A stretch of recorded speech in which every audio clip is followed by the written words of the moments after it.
Hello guys, you're back with our next lecture. In this lecture, let us go through the next question. Okay, so this question belongs to GATE CSC 2016 set 2 guys. The given question is consider a non-negative counting semaphores. Okay, so the operations P of S is a decrement of S and V of S is increment of S.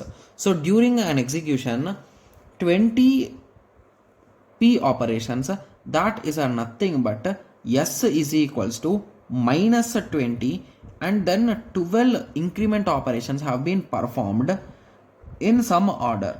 The largest initial value of S for which at least one P of S operation will remain blocked is. Okay, so now what they are asking is, so they are asking the value of X, right? Yes. So let us try to analyze the question once again.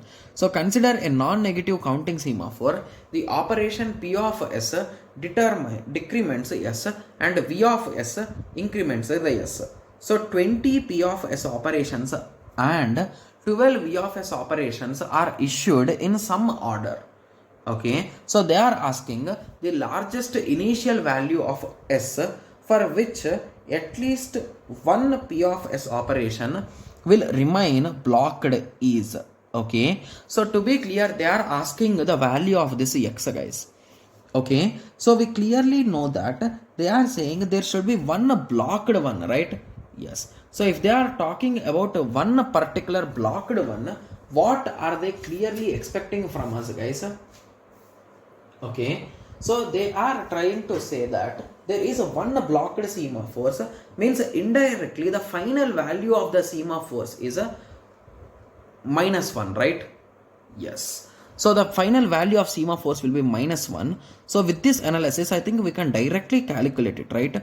So it will become a 20 minus 1 minus 12, which is a nothing but X, right? Yes. So X is a nothing but 20 minus 13, that is a 7. So 7 will be the appropriate correct answer, right?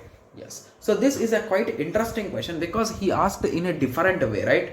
Yes. So now I hope everyone got a clear idea on this, right? Yes. So few students will be like, okay, so how did you write S equal to -1 when they are talking about blocked things? So basically what is blocked guys means indirectly the S value has gone too behind, right? Means indirectly you are not having the requirement to solve them, right?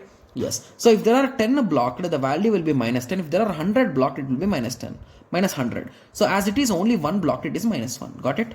Yes. So now I hope everyone got more clarity on this. So in the next lecture, let us continue with the next question. Thank you. Thanks for watching. Like, share and subscribe for more awesome videos like this. Thank you.